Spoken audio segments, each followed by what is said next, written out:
Uy! Nalaglag!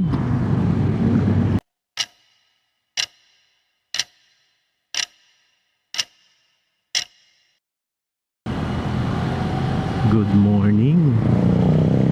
Tuesday morning. Ano na?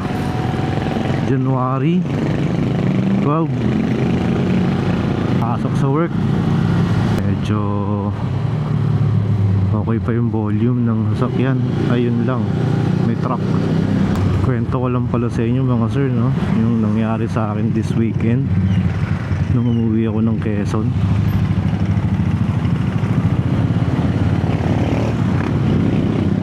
Saturday.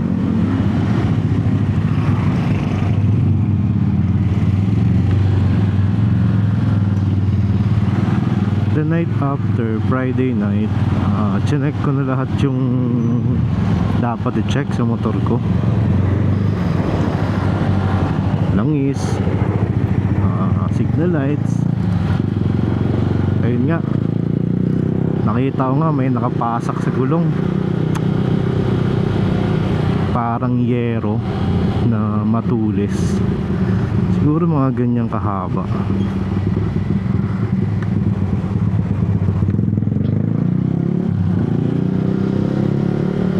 So binuhusan ko siya ng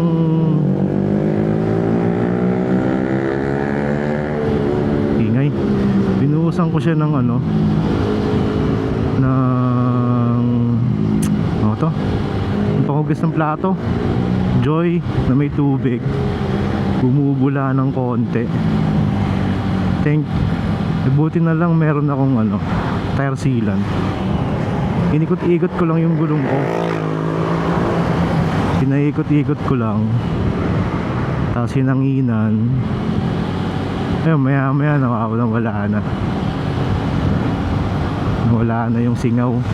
Kala ko nga ano eh, hindi mawawala eh. Tapos kinabukasan, Saturday morning, bago kami umalis, chinek ko siya ulit. Ayun, hindi na bumaba yung hangin. Ayun, biyahe na kami. Meron pala ako isang hindi na check, walang iya. Yung disc brake plate ko pala, ukab-ukab na. Tapos wala na akong brake pad. Siya, inaabot kami sa ano, sa Mahayhay, Palusong. Ang tunog na ng preno. Kabadong kabado. Inaalalayan ko na lang ng paa ko yung ano, yung motor.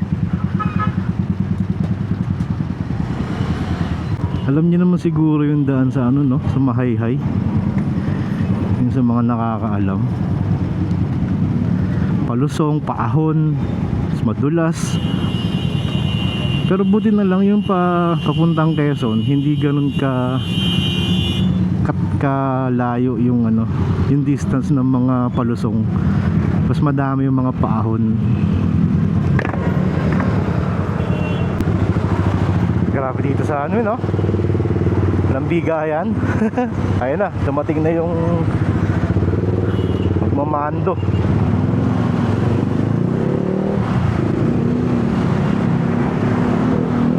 Ayun na nga, karating na pagkarating ko sa bahay, nintay ko lang magbukas yung motor shop sa malapit sa may palengke namin. Pinapalitan ko agad yung brake pad. Papalitan ko na rin sana yung disc brake plate, kaya lang wala silang available. So ang ending, bumiyahe kami pabalik nang may tama pa rin yung ano ko, disc brake plate. So di ba ang sabi ko sa inyo, yung papunta sa amin medyo konti lang yung palusong. Yung pabalik sa Manila, ang sobrang palusong sa Mahayhay, papuntang Mahayhay Road, Mahayhay Lokban, Mahayhay Road yun eh.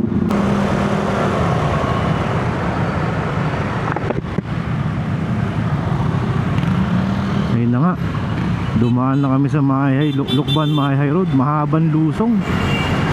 Pucha, hindi ko makagat yung brake. Kasi nga may ukab na yung disc brake plate.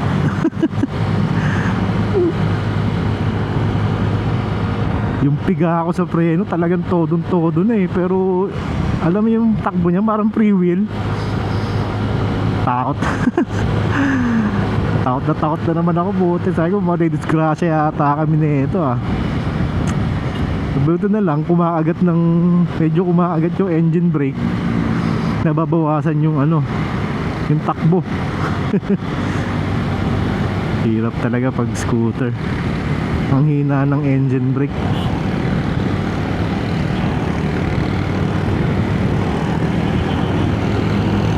Ayun, nakadating naman na sa Maynila, sa Makati ng ng safe. Pero yung yung trauma. Grabe. Yung trauma talaga. Ayun, Monday kahapon, pinapalitan ko na yung disc brake plate ko. Saka nagpalit na rin ako ng brake pad ulit. Doble gastos. Kasi kumorte na siya eh. Kumorte na siya nung sa may mga ukap, di ba? Naglapat na siya dun sa sira akong disc brake plate. So kumorte na yung brake pad. Kaya nagpalit na rin ako bago. Pero yung napalitan kong disc brake plate parang lang, hindi ganun kaganda. Baka magpalit ulit ako na itong ko muna, i-obserbahan ko lang.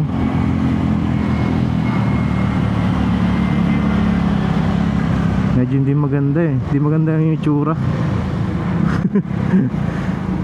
Compare mo dun sa stock. Ayun lang, share ko lang.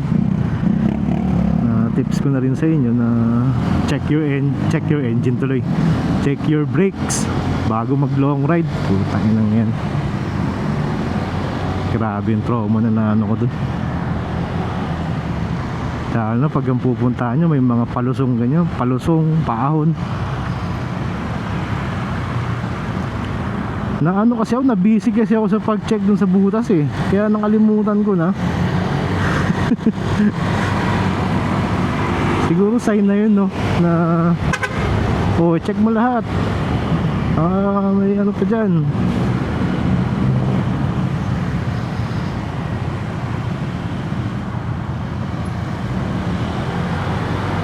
Traffic na dito. Bayani Road. Tapos pala kahapon yung bolt, yung star bolt dun sa may caliper, hindi matanggal nung mekaniko. Pinagpupok hanggang sa na-lost thread na. Kaya napalitan tuloy ng bagong bolt. Pero kapalitan ko din yun kasi feeling ko hindi siya stainless, baka kalawangin. Pansamantagal lang. Giting ko sa mga maglo-long ride na, mga baguhan, check nyo lahat para walang aberya. Grabe yung trauma ko dun. Ilang beses na ako nag long ride pero nito lang yung pinaka na trauma ako ah. Kala ko talaga higing kwento na lang ako eh. Mabait pa rin talaga si Lord sa akin. Mabigat pa naman kami. Di ba pag palusong, pag mabigat yung mabilis bumaba dahil sa gravity. Oh, traffic. Yun lang, share ko lang. Okay mga sir, dito ko na lang tapusin. Sinare ko lang yung naging experience ko this weekend. Bye bye.